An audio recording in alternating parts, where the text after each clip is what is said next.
الکہف۔ شروع اللہ کے نام سے جو بڑا مہربان نہایت رحم والا ہے۔ تعریف اللہ کے لیے ہے جس نے اپنے بندے پر کتاب اتاری اور اس میں کوئی کجی نہیں رکھی، بالکل ٹھیک، تاکہ وہ اللہ کی طرف سے ایک سخت عذاب سے آگاہ کر دے اور ایمان والوں کو خوشخبری دے دے جو نیک اعمال کرتے ہیں کہ ان کے لیے اچھا بدلہ ہے، وہ اس میں ہمیشہ رہیں گے۔ اور ان لوگوں کو ڈرا دے جو کہتے ہیں کہ اللہ نے بیٹا بنایا ہے، ان کو اس بات کا کوئی علم نہیں اور نہ ان کے باپ دادا کو۔ یہ بڑی بھاری بات ہے جو ان کے منہ سے نکل رہی ہے، وہ صرف جھوٹ کہتے ہیں۔ شاید تم ان کے پیچھے غم سے اپنے آپ کو ہلاک کر ڈالو گے اگر وہ اس بات پر ایمان نہ لائے۔ جو کچھ زمین پر ہے اس کو ہم نے زمین کی رونق بنایا ہے تاکہ ہم لوگوں کو جانچیں کہ ان میں کون اچھا عمل کرنے والا ہے، اور ہم زمین کی تمام چیزوں کو ایک صاف میدان بنا دیں گے۔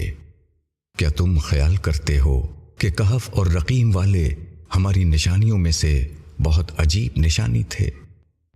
جب ان نوجوانوں نے غار میں پناہ لی، پھر انہوں نے کہا کہ اے ہمارے رب، ہم کو اپنے پاس سے رحمت دے اور ہمارے معاملے کو درست کر دے۔ پس ہم نے غار میں ان کے کانوں پر سال ہا سال کے لیے نیند کا پردہ ڈال دیا۔ پھر ہم نے ان کو اٹھایا تاکہ ہم معلوم کریں کہ دونوں گروہوں میں سے کون مدت قیام کا زیادہ ٹھیک شمار کرتا ہے۔ ہم تم کو ان کا اصل قصہ سناتے ہیں۔ وہ کچھ نوجوان تھے جو اپنے رب پر ایمان لائے، اور ہم نے ان کی ہدایت میں مزید ترقی دی، اور ہم نے ان کے دلوں کو مضبوط کر دیا جبکہ وہ اٹھے اور کہا کہ ہمارا رب وہی ہے جو آسمانوں اور زمین کا رب ہے، ہم اس کے سوا کسی دوسرے معبود کو نہ پکاریں گے۔ اگر ہم ایسا کریں تو ہم بہت بیچا بات کریں گے۔ یہ ہماری قوم کے لوگوں نے اس کے سوا دوسرے معبود بنا رکھے ہیں، یہ ان کے حق میں واضح دلیل کیوں نہیں لاتے؟ پھر اس شخص سے بڑا ظالم اور کون ہوگا جو اللہ پر جھوٹ باندھے؟ اور جب تم ان لوگوں سے الگ ہو گئے ہو اور ان کے معبودوں سے جن کی وہ خدا کے سوا عبادت کرتے ہیں، تو اب چل کر غار میں پناہ لو، تمہارا رب تمہارے اوپر اپنی رحمت پھیلائے گا اور تمہارے کام کے لیے سر و سامان مہیا کرے گا۔ اور تم سورج کو دیکھتے کہ جب وہ طلوع ہوتا ہے تو ان کے غار سے دائیں جانب کو بچا رہتا ہے، اور جب ڈوبتا ہے تو ان سے بائیں طرف کو کترا جاتا ہے، اور وہ غار کے اندر ایک وسیع جگہ میں ہے۔ یہ اللہ کی نشانیوں میں سے ہے، جس کو اللہ ہدایت دے وہی ہدایت پانے والا ہے، اور جس کو اللہ بے راہ کر دے تو تم اس کے لیے کوئی مددگار راہ بتانے والا نہ پاؤ گے، اور تم انہیں دیکھ کر یہ سمجھتے کہ وہ جاگ رہے ہیں، حالانکہ وہ سو رہے تھے۔ ہم ان کو دائیں اور بائیں کروٹ بدلواتے رہتے تھے، اور ان کا کتا غار کے دہانے پر دونوں ہاتھ پھیلائے ہوئے بیٹھا تھا۔ اگر تم ان کو جھانک کر دیکھتے تو ان سے پیٹھ پھیر کر بھاگ کھڑے ہوتے، اور تمہارے اندر ان کی دہشت بیٹھ جاتی۔ اور اسی طرح ہم نے ان کو جگایا تاکہ وہ آپس میں پوچھ گچھ کریں۔ ان میں سے ایک کہنے والے نے کہا، تم کتنی دیر یہاں ٹھہرے؟ انہوں نے کہا کہ ہم 1 دن یا 1 دن سے بھی کم ٹھہرے ہوں گے۔ وہ بولے کہ اللہ ہی بہتر جانتا ہے کہ تم کتنی دیر یہاں رہے۔ پس اپنے میں سے کسی کو یہ چاندی کا سکہ دے کر شہر بھیجو، پس وہ دیکھے کہ پاکیزہ کھانا کہاں ملتا ہے، اور تمہارے لیے اس میں سے کچھ کھانا لائے، اور وہ نرمی سے جائے اور کسی کو تمہاری خبر نہ ہونے دے۔ اگر وہ تمہاری خبر پا جائیں گے تو تم کو پتھروں سے مار ڈالیں گے یا تم کو اپنے دین میں لوٹا لیں گے، اور پھر تم کبھی فلاح نہ پاؤ گے۔ اور اس طرح ہم نے ان پر لوگوں کو مطلع کر دیا تاکہ لوگ جان لیں کہ اللہ کا وعدہ سچا ہے، اور یہ کہ قیامت میں کوئی شک نہیں۔ جب لوگ آپس میں ان کے معاملے میں جھگڑ رہے تھے، پھر کہنے لگے کہ ان کے غار پر ایک عمارت بنا دو۔ ان کا رب ان کو خوب جانتا ہے۔ جو لوگ ان کے معاملے میں غالب آئے، انہوں نے کہا کہ ہم ان کے غار پر ایک عبادت گاہ بنائیں گے۔ کچھ لوگ کہیں گے کہ وہ 3 تھے اور چوتھا ان کا کتا تھا، اور کچھ لوگ کہیں گے کہ وہ 5 تھے اور چھٹا ان کا کتا تھا۔ یہ لوگ بے تحقیق بات کہہ رہے ہیں۔ اور کچھ لوگ کہیں گے کہ وہ 7 تھے اور 8واں ان کا کتا تھا۔ کہو کہ میرا رب بہتر جانتا ہے کہ وہ کتنے تھے، تھوڑے ہی لوگ ان کو جانتے ہیں۔ پس تم سرسری بات سے زیادہ ان کے معاملے میں بحث نہ کرو، اور نہ ان کے بارے میں ان میں سے کسی سے پوچھو۔ اور تم کسی کام کی نسبت یوں نہ کہو کہ میں اس کو کل کر دوں گا، مگر یہ کہ اللہ چاہے، اور جب تم بھول جاؤ تو اپنے رب کو یاد کرو، اور کہو کہ امید ہے کہ میرا رب مجھ کو بھلائی کی اس سے زیادہ قریب راہ دکھا دے۔ اور وہ لوگ اپنے غار میں 300 سال رہے۔ کچھ لوگ مدت کے شمار میں 9 سال اور بڑھ گئے ہیں۔ کہو کہ اللہ ان کے رہنے کی مدت کو زیادہ جانتا ہے۔ آسمانوں اور زمین کا غیب اس کے علم میں ہے۔ کیا خوب ہے وہ دیکھنے والا اور سننے والا۔ خدا کے سوا ان کا کوئی مددگار نہیں، اور نہ اللہ کسی کو اپنے اختیار میں شریک کرتا ہے۔ اور تمہارے رب کی جو کتاب تم پر وحی کی جا رہی ہے، اس کو سناؤ۔ خدا کی باتوں کو کوئی بدلنے والا نہیں، اور اس کے سوا تم کوئی پناہ نہیں پا سکتے۔ اور اپنے آپ کو ان لوگوں کے ساتھ جمائے رکھو جو صبح و شام اپنے رب کو پکارتے ہیں، وہ اس کی رضا کے طالب ہیں۔ اور تمہاری آنکھیں حیات دنیا کی رونق کی خاطر ان سے ہٹنے نہ پائیں۔ اور تم ایسے شخص کا کہنا نہ مانو جس کے قلب کو ہم نے اپنی یاد سے غافل کر دیا، اور وہ اپنی خواہش پر چلتا ہے اور اس کا معاملہ حد سے گزر گیا ہے۔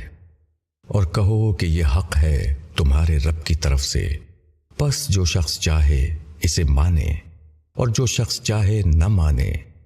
ہم نے ظالموں کے لیے ایسی آگ تیار کر رکھی ہے جس کی قناتیں ان کو اپنے گھیرے میں لے لیں گی، اور اگر وہ پانی کے لیے فریاد کریں گے تو ان کی فریاد رسی ایسے پانی سے کی جائے گی جو تیل کی تلچھٹ کی طرح ہوگا، وہ چہروں کو بھون ڈالے گا۔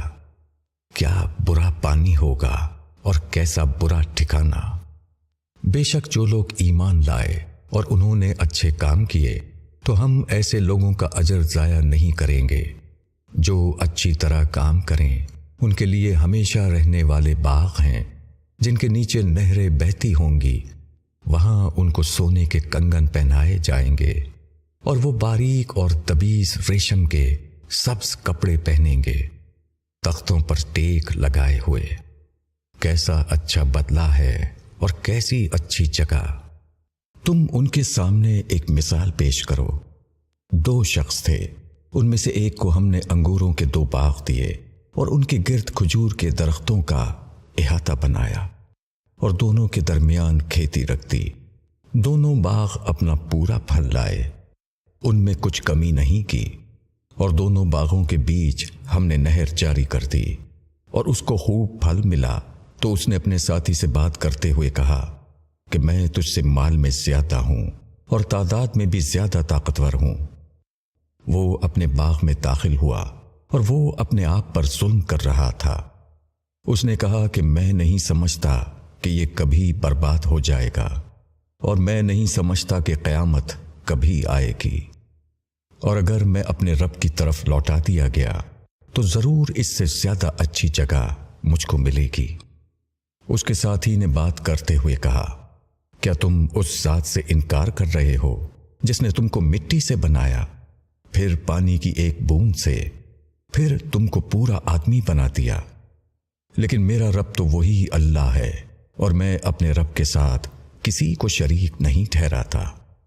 اور جب تم اپنے باغ میں داخل ہوئے تو تم نے کیوں نہ کہا کہ جو اللہ چاہتا ہے وہی ہوتا ہے؟ اللہ کے بغیر کسی میں کوئی قوت نہیں۔ اگر تم دیکھتے ہو کہ میں مال اور اولاد میں تم سے کم ہوں تو امید ہے کہ میرا رب مجھ کو تمہارے باغ سے بہتر باغ دے دے۔ اور تمہارے باغ پر آسمان سے کوئی آفت بھیج دے جس سے وہ باغ صاف میدان ہو کر رہ جائے یا اس کا پانی خشک ہو جائے، پھر تم اس کو کسی طرح نہ پا سکو، اور اس کے پھل پر آفت آئی تو جو کچھ اس نے اس پر خرچ کیا تھا اس پر وہ ہاتھ ملتا رہ گیا، اور وہ باغ اپنی ٹٹیوں پر گرا ہوا پڑا تھا، اور وہ کہنے لگا کہ اے کاش میں اپنے رب کے ساتھ کسی کو شریک نہ ٹھہراتا، اور اس کے پاس کوئی جتھا نہ تھا جو خدا کے سوا اس کی مدد کرتا، اور نہ وہ خود بدلہ لینے والا بن سکا۔ یہاں سارا اختیار صرف خدائے برحق کا ہے، وہ بہترین اجر اور بہترین انجام والا ہے۔ اور ان کو دنیا کی زندگی کی مثال سناؤ، جیسے کہ پانی جس کو ہم نے آسمان سے اتارا، پھر اس سے زمین کی نباتات خوب گھنی ہو گئی، پھر وہ ریزہ ریزہ ہو گئی جس کو ہوائیں اڑاتی پھرتی ہیں، اور اللہ ہر چیز پر قدرت رکھنے والا ہے۔ مال اور اولاد دنیاوی زندگی کی رونق ہیں، اور باقی رہنے والی نیکیاں تمہارے رب کے نزدیک ثواب کے اعتبار سے بہتر ہیں۔ اور جس دن ہم پہاڑوں کو چلائیں گے اور تم دیکھو گے زمین کو بالکل کھلی ہوئی، اور ہم ان سب کو جمع کریں گے، پھر ہم ان میں سے کسی کو نہ چھوڑیں گے، اور سب لوگ تیرے رب کے سامنے صف باندھ کر پیش کیے جائیں گے۔ تم ہمارے پاس آ گئے جس طرح ہم نے تم کو پہلی بار پیدا کیا تھا، بلکہ تم نے یہ گمان کیا کہ ہم تمہارے لیے کوئی وعدے کا وقت مقرر نہیں کریں گے۔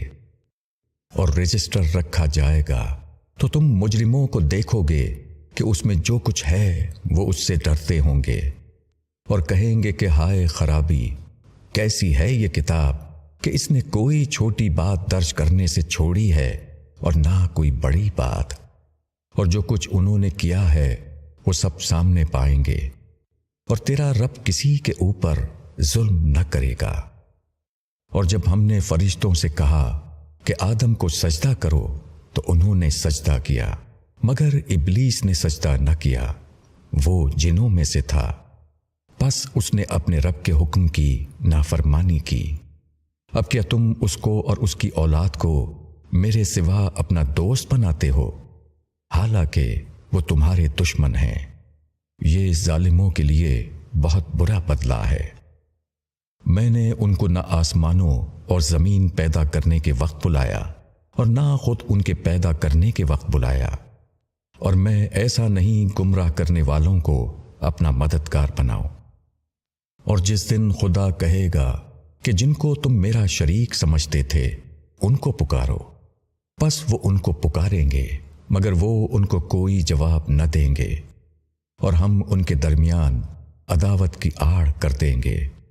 اور مجرم لوگ آگ کو دیکھیں گے اور سمجھ لیں گے کہ وہ اس میں گرنے والے ہیں، اور وہ اس سے بچنے کی کوئی راہ نہ پائیں گے۔ اور ہم نے اس قرآن میں لوگوں کی ہدایت کے لیے ہر قسم کی مثال بیان کی ہے، اور انسان سب سے زیادہ جھگڑالو ہے، اور لوگوں کو بعد اس کے کہ ان کو ہدایت پہنچ چکی ایمان لانے سے اور اپنے رب سے بخشش مانگنے سے نہیں روکا، مگر اس چیز نے کہ اگلوں کا معاملہ ان کے لیے بھی ظاہر ہو جائے یا عذاب ان کے سامنے آ کھڑا ہو۔ اور رسولوں کو ہم صرف خوشخبری دینے والا اور ڈرانے والا بنا کر بھیجتے ہیں، اور منکر لوگ ناحق کی باتیں لے کر جھوٹا جھگڑا کرتے ہیں تاکہ اس کے ذریعے سے حق کو نیچا کر دیں۔ اور انہوں نے میری نشانیوں کو اور جو ڈر سنائے گئے ان کو مذاق بنا دیا۔ اس سے بڑا ظالم کون ہوگا جس کو اس کے رب کی آیات کے ذریعے یاد دہانی کی جائے تو وہ اس سے منہ پھیر لے اور اپنے ہاتھوں کے عمل کو بھول جائے۔ ہم نے ان کے دلوں پر پردے ڈال دیے ہیں کہ وہ اس کو نہ سمجھیں، اور ان کے کانوں میں ڈانٹ ہے، اور اگر تم ان کو ہدایت کی طرف بلاؤ تو وہ کبھی راہ پر آنے والے نہیں ہیں، اور تمہارا رب بخشنے والا رحمت والا ہے۔ اگر وہ ان کے کیے پر انہیں پکڑے تو فوراً ان پر عذاب بھیج دے، مگر ان کے لیے ایک مقرر وقت ہے اور وہ اس کے مقابلے میں کوئی پناہ کی جگہ نہ پائیں گے۔ اور یہ بستیاں ہیں جن کو ہم نے ہلاک کر دیا جبکہ وہ ظالم ہو گئے، اور ہم نے ان کی ہلاکت کا ایک وقت مقرر کیا تھا۔ اور جب موسیٰ نے اپنے شاگرد سے کہا کہ میں چلتا رہوں گا یہاں تک کہ یا تو دو دریاؤں کی ملنے کی جگہ پر پہنچ جاؤں یا اسی طرح برسوں تک چلتا رہوں، پس جب وہ دریاؤں کے ملنے کی جگہ پہنچے تو وہ اپنی مچھلی کو بھول گئے اور مچھلی نے دریا میں اپنی راہ لی۔ پھر جب وہ آگے بڑھے تو موسیٰ نے اپنے شاگرد سے کہا کہ ہمارا کھانا لاؤ، ہمارے اس سفر سے ہم کو بڑی تکان ہو گئی۔ شاگرد نے کہا، کیا آپ نے دیکھا جب ہم اس پتھر کے پاس ٹھہرے تھے تو میں مچھلی کو بھول گیا اور مجھ کو شیطان نے بھلا دیا کہ میں اس کا ذکر کرتا، اور مچھلی عجیب طریقے سے نکل کر دریا میں چلی گئی۔ موسیٰ نے کہا، اسی موقع کی تو ہمیں تلاش تھی۔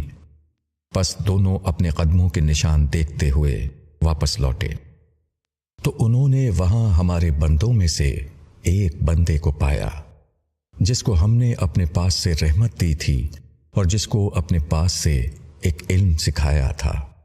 موسیٰ نے اس سے کہا، کیا میں آپ کے ساتھ رہ سکتا ہوں تاکہ آپ مجھے اس علم میں سے سکھا دیں جو آپ کو سکھایا گیا ہے؟ اس نے کہا کہ تم میرے ساتھ صبر نہیں کر سکتے، اور تم اس چیز پر کیسے صبر کر سکتے ہو جو تمہاری واقفیت کے دائرے سے باہر ہے؟ موسیٰ نے کہا، انشاءاللہ آپ مجھ کو صبر کرنے والا پائیں گے، اور میں کسی بات میں آپ کی نافرمانی نہیں کروں گا۔ اس نے کہا کہ اگر تم میرے ساتھ چلتے ہو تو مجھ سے کوئی بات نہ پوچھنا جب تک کہ میں خود تم سے اس کا ذکر نہ کروں۔ پھر دونوں چلے یہاں تک کہ جب وہ کشتی میں سوار ہوئے تو اس شخص نے کشتی میں چھید کر دیا۔ موسیٰ نے کہا، کیا آپ نے اس کشتی میں اس لیے چھید کیا ہے کہ کشتی والوں کو غرق کر دیں؟ یہ تو آپ نے بڑی سخت چیز کر ڈالی۔ اس نے کہا، میں نے تم سے نہیں کہا تھا کہ تم میرے ساتھ صبر نہ کر سکو گے؟ موسیٰ نے کہا، میری بھول پر مجھ کو نہ پکڑیے اور میرے معاملے میں سختی سے کام نہ لیجیے۔ پھر وہ دونوں چلے یہاں تک کہ وہ ایک لڑکے سے ملے تو اس شخص نے اس کو مار ڈالا۔ موسیٰ نے کہا، کیا آپ نے ایک معصوم جان کو مار ڈالا حالانکہ اس نے کسی کا خون نہیں کیا تھا؟ یہ تو آپ نے ایک نامعقول بات کی۔ اس شخص نے کہا کہ کیا میں نے تم سے نہیں کہا تھا کہ تم میرے ساتھ صبر نہ کر سکو گے؟ موسیٰ نے کہا، اس کے بعد اگر میں آپ سے کسی چیز کے متعلق پوچھوں تو آپ مجھ کو ساتھ نہ رکھیں۔ آپ میری طرف سے عذر کی حد کو پہنچ گئے۔ پھر دونوں چلے یہاں تک کہ جب وہ ایک بستی والوں کے پاس پہنچے تو وہاں والوں سے کھانے کو مانگا۔ انہوں نے ان کی میزبانی سے انکار کر دیا۔ پھر ان کو وہاں ایک دیوار ملی جو گرا چاہتی تھی تو اس نے اس کو سیدھا کر دیا۔ موسیٰ نے کہا، اگر آپ چاہتے تو اس پر کچھ اجرت لے لیتے۔ اس نے کہا کہ اب یہ میرے اور تمہارے درمیان جدائی ہے۔ میں تم کو ان چیزوں کی حقیقت بتاؤں گا جن پر تم صبر نہ کر سکے۔ کشتی کا معاملہ یہ ہے کہ وہ چند مسکینوں کی تھی جو دریا میں محنت کرتے تھے، تو میں نے چاہا کہ اس کو عیب دار کر دوں، اور ان کے آگے ایک بادشاہ تھا جو ہر کشتی کو زبردستی چھین کر لے لیتا تھا۔ اور لڑکے کا معاملہ یہ ہے کہ اس کے ماں باپ ایماندار تھے۔ ہم کو اندیشہ ہوا کہ وہ بڑا ہو کر اپنی سرکشی اور کفر سے ان کو تنگ کرے گا، پس ہم نے چاہا کہ ان کا رب ان کو اس کی جگہ ایسی اولاد دے جو پاکیزگی میں اس سے بہتر ہو اور شفقت کرنے والی ہو۔ اور دیوار کا معاملہ یہ ہے کہ وہ شہر کے 2 یتیم لڑکوں کی تھی، اور اس دیوار کے نیچے ان کا ایک خزانہ دفن تھا، اور ان کا باپ ایک نیک آدمی تھا۔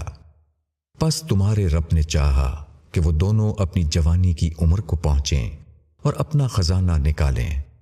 یہ تمہارے رب کی رحمت سے ہوا، اور میں نے اس کو اپنی رائے سے نہیں کیا۔ یہ ہے حقیقت ان باتوں کی جن پر تم صبر نہ کر سکے۔ اور وہ تم سے ذوالقرنین کا حال پوچھتے ہیں، کہو میں اس کا کچھ حال تمہارے سامنے بیان کروں گا۔ ہم نے اس کو زمین میں اقتدار دیا تھا اور ہم نے اس کو ہر چیز کا سامان دیا تھا۔ پھر ذوالقرنین ایک راہ کے پیچھے چلا یہاں تک کہ وہ سورج کے غروب ہونے کے مقام تک پہنچ گیا۔ اس نے سورج کو دیکھا کہ وہ ایک کالے پانی میں ڈوب رہا ہے اور وہاں اس کو ایک قوم ملی۔ ہم نے کہا، اے ذوالقرنین، تم چاہو تو ان کو سزا دو اور چاہو تو ان کے ساتھ اچھا سلوک کرو۔ اس نے کہا، جو ان میں سے ظلم کرے گا ہم اس کو سزا دیں گے، پھر وہ اپنے رب کے پاس پہنچایا جائے گا، پھر وہ اس کو سخت سزا دے گا۔ اور جو شخص ایمان لائے گا اور نیک عمل کرے گا اس کے لیے اچھی جزا ہے، اور ہم بھی اس کے ساتھ آسان معاملہ کریں گے۔ پھر وہ ایک راہ پر چلا یہاں تک کہ جب وہ سورج نکلنے کی جگہ پہنچا تو اس نے سورج کو ایک ایسی قوم پر طلوع ہوتے ہوئے پایا جن کے لیے ہم نے آفتاب کے اوپر کوئی آڑ نہیں رکھی تھی۔ یہ اسی طرح ہے، اور ہم ذوالقرنین کے احوال سے باخبر ہیں۔ پھر وہ ایک راہ پر چلا یہاں تک کہ جب وہ دو پہاڑوں کے درمیان پہنچا تو ان کے پاس اس نے ایک قوم کو پایا جو کوئی بات سمجھ نہیں پاتی تھی۔ انہوں نے کہا کہ اے ذوالقرنین، یاجوج اور ماجوج ہمارے ملک میں فساد پھیلاتے ہیں، تو کیا ہم تم کو کوئی محصول اس کے لیے مقرر کر دیں کہ تم ہمارے اور ان کے درمیان کوئی روک بنا دو؟ ذوالقرنین نے جواب دیا کہ جو کچھ میرے رب نے مجھے دیا ہے وہ بہت ہے، تم محنت سے میری مدد کرو، میں تمہارے اور ان کے درمیان ایک دیوار بنا دوں گا، تم لوہے کے تختے لا کر مجھے دو۔ یہاں تک کہ جب اس نے دونوں کے درمیانی خلا کو بھر دیا تو لوگوں سے کہا کہ آگ دہکاؤ۔ یہاں تک کہ جب اس کو آگ کر دیا تو کہا کہ لاؤ اب میں اس پر پگھلا ہوا تانبا ڈال دوں۔ پس یاجوج اور ماجوج نہ اس پر چڑھ سکتے تھے اور نہ وہ اس میں سوراخ کر سکتے تھے۔ ذوالقرنین نے کہا کہ یہ میرے رب کی رحمت ہے، پھر جب میرے رب کا وعدہ آئے گا تو وہ اس کو ڈھا کر برابر کر دے گا، اور میرے رب کا وعدہ سچا ہے۔ اور اس دن ہم لوگوں کو چھوڑ دیں گے، وہ موجوں کی طرح ایک دوسرے میں گھسیں گے، اور سور پھونکا جائے گا، پس ہم سب کو ایک ساتھ جمع کریں گے۔ اور اس دن ہم جہنم کو منکروں کے سامنے لائیں گے جن کی آنکھوں پر ہماری یاد دہانی سے پردہ پڑا رہا اور وہ کچھ سننے کے لیے تیار نہ تھے۔ کیا انکار کرنے والے یہ سمجھتے ہیں کہ وہ میرے سوا میرے بندوں کو اپنا کارساز بنائیں؟ ہم نے منکروں کی مہمانی کے لیے جہنم تیار کر رکھی ہے۔ کہو کیا میں تم کو بتا دوں کہ اپنے اعمال کے اعتبار سے سب سے زیادہ گھاٹے میں کون لوگ ہیں؟ وہ لوگ جن کی کوشش دنیا کی زندگی میں اکارت ہو گئی اور وہ سمجھتے رہے کہ وہ بہت اچھا کام کر رہے ہیں۔ یہی لوگ ہیں جنہوں نے اپنے رب کی نشانیوں کا اور اس سے ملنے کا انکار کیا، پس ان کا کیا ہوا برباد ہو گیا۔ پھر قیامت کے دن ہم ان کو کوئی وزن نہ دیں گے۔ جہنم ان کا بدلہ ہے اس لیے کہ انہوں نے انکار کیا اور میری نشانیوں اور میرے رسولوں کا مذاق اڑایا۔ بے شک جو لوگ ایمان لائے اور انہوں نے نیک عمل کیے ان کے لیے فردوس کے باغوں کی مہمانی ہے، اس میں وہ ہمیشہ رہیں گے، وہ وہاں سے کبھی نکلنا نہ چاہیں گے۔ کہو کہ اگر سمندر میرے رب کی نشانیوں کے لکھنے کے لیے روشنائی ہو جائے تو سمندر ختم ہو جائے گا اس سے پہلے کہ میرے رب کی باتیں ختم ہوں، اگرچہ ہم اس کے ساتھ اسی کی مانند اور سمندر ملا دیں۔ کہو کہ میں تمہاری ہی طرح ایک آدمی ہوں، مجھ پر وہی آتی ہے کہ تمہارا معبود صرف ایک ہی معبود ہے، پس جس کو اپنے رب سے ملنے کی امید ہو اس کو چاہیے کہ نیک عمل کرے اور اپنے رب کی عبادت میں کسی کو شریک نہ ٹھہرائے۔